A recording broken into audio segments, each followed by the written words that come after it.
ወቃችሁ አይደለም ቤተሰብ ብቻ ነው የተዋወቀው እና ሽማግሌ ላከ። ያው በባህል የሚደረገው ነገር ሁሉ ተደረገ ማለት ነው። ቀለበት አልታሰረም። ጀስት በቃ ሽማግሌ ላከና ምን ሆነ? ሽማግሌ ላከው ምን እንድትሆኝ ነው? የወደፊት ሚስቱ እንድትሆኝ? አዎ እንደዛ እንደ ማለት ነው። ኦኬ። እና ቤተሰብ ከተዋወቀ ጊዜ በኋላ ትንሽ እሱ ጋር ብቻ የጸባይ መቀያየር ምናምን አይበታለሁ። ከዛ ጊዜ ጀምሮ ትክክለኛ ማንነቱ ታወቀ ማለት ነው። የሆነ ሲነጫነጭ ዲስስፔክት ማድረግ ሴት አንዳንዴ ከፈለኩ እኔ መለያየት እችላለሁ ስል እሺ መለያየት ከፈለክ ደግሞ እሺ አይልም። ትንሽ ድምፅ ጨምሪ። እሺ ሚጣ ያድናንን አንድ ቁጥር እየጻፈች ነው። አስገቧት ሞዴሬተሮች፣ መስዬ አስገቧት። ትንሽ ድምፅሽን ከፍ አድርጊ ህይወት። እስኪ የጂንጀር ብስኩት እስኪ ልሞክረው። ከጂንጀር ሻይ ጋር የጂንጀር ብስኩት ማቅለሽሹ የሚያስተዋኝ ከሆነ እሺ። ልክ ቤተሰብ ለቤተሰብ ከተዋወቃችሁ በኋላ ነው ኦልሬዲ በቃ የኔ ሆናለች ብሎ ሲያምን ነው መሳደብ ማመነጫጨቅ ምናምን የጀመረው ነው ያልሽው? አዎ ከዛ በፊት አይቼበት የማላውቀውን ጸባዮች በጣም ብዙ ነገር ሰማለሁኝ። ከዛ ቁጭ አድርጌለም በተወሰነ መልኩ እኔ እንደዚህ አይነት ነገር አልፈልግም። ምንድነው ቤተሰብ ስለተዋወቀ ነው ወይ እንደዚህ የሚሆነው ምናምን ሲል እኔ ለቤተሰብ አልኖርም፣ የፈለገ ነገር መቅረት ይችላል። እሺ እኔ እኮ ቤተሰብ የሚታወቀውን የዚያን ቀን ራሱ መቆም ይችላል ብዬ ነበር እኮ። አይ እኔ ቤተሰብም እንዲሰደብብኝ አልፈልግም፣ እንደዚህ ብለህ ነው እንጂ ምናምን አልኩኝ። ከዛ ይቅርታ ይለኛል ማለት ነው። ከዛ በኋላ ብቻ መጠን ብዙ ጊዜ በተጣላን ቁጥር እኔ ሴት የማጣ መስሎሽ ነው ይላል ምናምን ብቻ ብዙ ነገር በመሀል ይነሳል እና ለዚያ ነገር ሁሉ በቂ ምላሽ አልሰጠውም። እና አንቺ ብቻ አይደል አንዱ ቤት አንዱ ይመጣል አይነት ስታፍ ማለት ነው። ከዛ በኋላ እንደዛ እየኖርን ከቅርብ ጊዜ በጣም ብዙ ጊዜ የማይሆን ቃላት ይወረውራል፣ በጣም የማይገባ ነገር። ከዛ በኋላ ቅርብ ጊዜ ኦልሞስት በዚህ በሁለት ወር ውስጥ ነው ማለት ነው እኔ ከፈለኩኝ ፍቅርሽ ሲወጣልኝ እንዴት እንደምተውሽ ወይም እንዴት ትቼሽ እንደምሄድ አውቃለሁ ስል እሺ አሁን ስለነገርከኝ አልጨነቅም። እስከዛሬ የሰደብከኝን ሁሉ ልተውና ለራሴ እችላለሁኝ። ግን ከዚህ ቀጥሎ ያለውና ዛሬ ያወራው ነገር መቼም የምትረሳም የምተውም ነገር አይደለም። በሚትመጣው መንገድ ሁሉ ተዘጋጅቼ ነው ጠብቄ ብዬ በዚያን ሰዓት በንዴትም ቢሆን እኔ የማላደርገውን ነገር አልናገርም እና ላደርግ የምችለውን ነገር ተናገርኩኝ። ከዛ በኋላ ቀጥሎ ደግሞ እሱ በቃ ይቅርታ ስለተናደድኩ ነው እኮ አንቺ ነሽ እኮ የምትረጂኝ ብቻ ብዙ ነገር ብሎ ይቅርታ ጠየቀኝ እና እሺ በቃ ችግር የለም ብዬ ያ ነገር ከውስጥ ያልወጣልኝም። ከዛ በኋላ ቅርብ ጊዜም ብቻ በሆነ በተነሳ በኩል ብቻ የመለያየት ደረጃ ሲደርስ አንቺ የሚፈለግሽውን ነገር እንትን ማድረግ ትችላለህ፣ አንተ ራስን ተቆጣጥር አውራኝ ስል እንዴት የራስህን አትቆጣጠርም ብለሽኛል። እኔን ከነ ማንነቴ የምትቀበለኝ አትጠፍም፣ አንቺም የኔ አዘጋጅተሽ ነው ምናምን ብሎ ብዙ እንትን አለኝ እና በዚህ ጊዜ ኦልሞስት 5 ዓመት ሊሆነን ነው። የእውነቴን ነው የምልሽ፣ በጣም በታማኝነት እንደምኖር ነው የማውቀው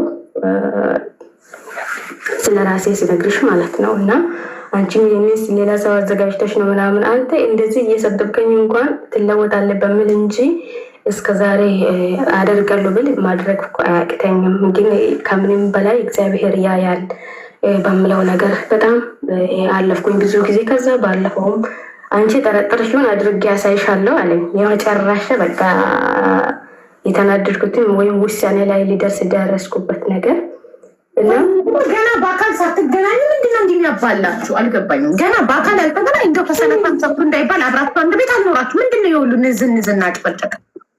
ወዳችሁ ፈቅዳችሁ ተጣብሳችሁ ማንም አላጣበሳችሁም። ራሳችሁ በኢሞ ነው የተጣበሳችሁት። ገና ከአሁኑ የሁሉ ንትርክ ምን ጉድ ነው? አልተጋባችሁ፣ አልወለዳችሁ፣ በአካል አልተገናኛችሁ ምንድነው ይናሃል? ጉድ ፈላ። ብዙ አመት እንደኖረ ባልና ሚስት። እሺ መጨረሻው ምን ሆነ? አሁን አንቺ ጨንቆኛል አቡዬ ምክር ፈልጌ ነው ጨንቆኛል ብለሽ እንደባሽ ልነግርሽ እኮ ነው ልነግርሽ ነው። ልክ ነው። እዛ ጋር ልደርስልሽ እኮ ነው። እውነቴን ነው።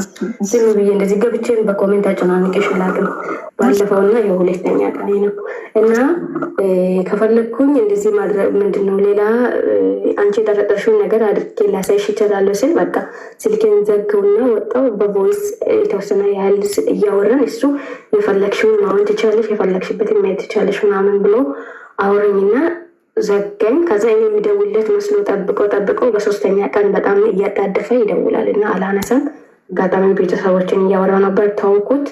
እንደገና ሲደውል አነስተውለትና አይ አንቺ እኮ ነገሮቹ እንደ በፊቱ ትተሽ ያለሽ መስሎኝ እኮ ነው ምናምን ብሎ አይደል ማታ እናወራለን ብዬ አለፍኩኝ። ከዛ በኋላ የሆነ ማታ እያወራን እኔ በቃ ወስኛለሁ በዛ 3 ቀን ውስጥ በጣም ከኔ የሚጠበቅብኝ በደንብ ወደኋላም ዞርም እና ወደፊትም አስቤ ነገሮችን ሲወስን ከዛ መጥቶ በቃ ነገሮችን ሲናገር የወሰንኩትን አለቀሰ በጣም ማለት ነው።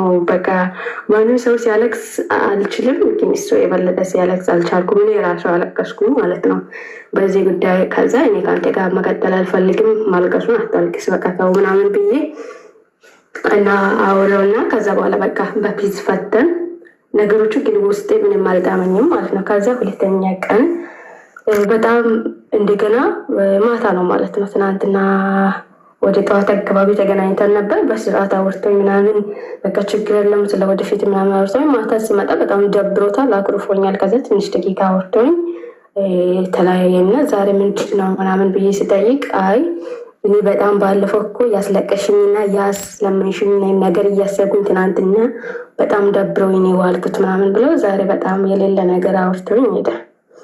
ከዛ በቃ ማድርገውን ነገር ሁሉ እንትናል። ባለፈው ራሱም እንደዛ ለምኑ ከዚህ በፊትም በየጊዜ እንለያይ ብሎ ሲናገር እሺ ስለው ወይም እሺ ብሎ አይሄድም ወይም እሺ ብለው በስርዓት አይቀመጥም እና ያስለቀስኩኝ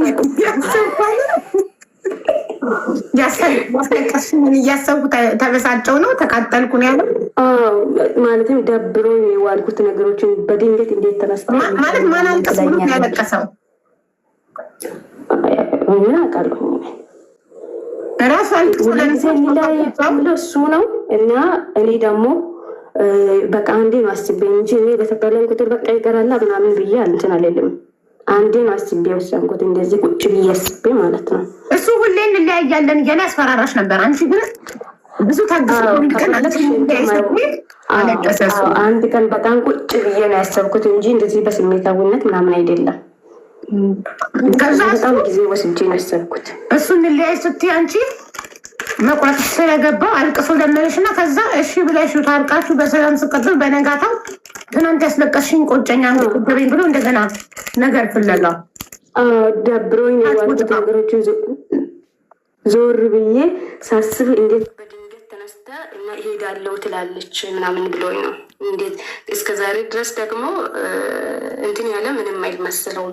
እሺ አንተ ከዚህ በፊት እንደዚህ ሲታደርግ እኮ ብዙ ቀን እየታውኩኝ አልቅሼም ሆነ ደብሮኝ እኮ ትቼ አልፋለሁ። እንዴት ነው ዛሬ አንተ መሮኝ ተሸክሜ አሁን በቃኝ ስልህ ለምንድን ነው ዛሬ አንድ ቀን ይቅርታ ጠየቅኳት እና ለምኜ ብቻ በጌታ ብዬ ለምኜ ስላስቀረኝ ወይም ስላለቀስኩኝ ብለህ ለምንድን ነው የደበረህ ብዬ ነው እንትን ያልኩት ማለት ነው። በዚህ ላይ ነው ጉዳዩ። ከዛ ስልኮ በጣም በጭቅጭቅ መሀል ስልኮ ተዘጋና በዝም ቆመ እና ምን ላድርግ? እውነቴን ነው የምልሽ። እንደገና መጥተው አይ እኔ እኮ ስለተናደድኩ ነው እንጂ እኔ እኮ አንቺን እወድሻለሁ እናቴ ትሞት ብሎ ነው የሚልልኝ። እኔ ልብሽን አዳምጪ፣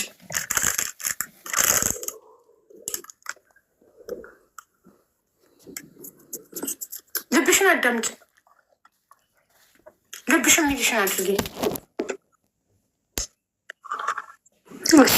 ገና በአካል ሳትገናኙ ያስፈላል የሆነ የወጣት ፍቅር ሆነ የቃቃ ፍቅር ሆነ ፍቅራችሁ። ልብሽን አዳምጪ። እንደ ህፃን ጠዋት ማታ ጭቅጭቅ ገና በአካል ሳትገናኙ አሁን ተሰለጠልቅ ኦልሞስት ወደ 35 ወር 34 ደረሰ። 27 ዓመት ነው። ምንም ልጅነትና ህፃንነት የለም። ሰው የብሰልክ ሰው ልጅ በተግባሩ በስራው እንጂ ህፃን የሚባለው እኮ የሰው ልጅ በእድሜ ነው። በ45 ዓመቱ የተቀዳደደ ጅንስ ለብሶ ክለብ ለክለብ የሚዞር ሰው አለ። የሰው ልጅ እድሜ አይደለም ህፃን የሚያስብለው ስራው ነው። እድሜ አይደለም። በ17 ዓመቱ ደግሞ ኃላፊነት የሚሰማው ቤተሰቡን የሚያስተዳድር እናቱን፣ አባቱን፣ ታናናሾቹን የሚያስተዳድር የ17 ዓመት ልጅ ደግሞ አለ። ይህ ሰው ልጅ እድሜ አይደለም ትልቅ የሚያስብለው ስራው ነው ትልቅ የሚያስብለው ሰው። እናንተ ገና ካሁኑ ገና በአካል ሳትገናኙ በስልክ ንዝንዝ ጭቅጭቅ፣ ገና በስልክ ነገ በአካል ስትገናኙ አንድ ቤት ስትኖሩ የምትደርሱበትን ጭቅጭቅ ካሁኑ። ኤኒዌይ ግን እንትን በሉ። አንቺ ልብሽን እኛ ይሄን አድርጊ አንልሽ፣ እኛ ይሄን አድርጊ አንልሽም። እኛ የምንልሽ ልብሽን አዳምጪ ነው። እኔ እንግዲህ ምክር ፈልጋለሁ ብለሽ ነው የገባሽው። ምክሬ ልብሽን አዳምጪ ነው። የኔ ምክር ልብሽን ረጋ ስትም ብለሽ ልብሽን አዳምጪው እና ልብሽን የሚልሽን ታደርጊያለሽ። በኋላ አይቆጭሽም።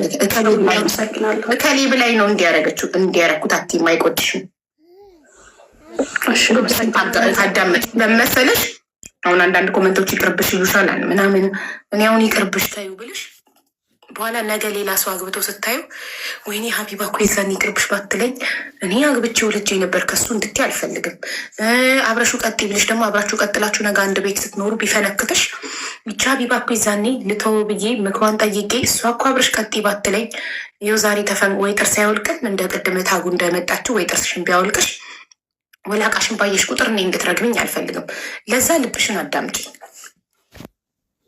ልብሽን በደንብ ስሚሆን ልብሽ የሚፈልገውን አድርጊለት።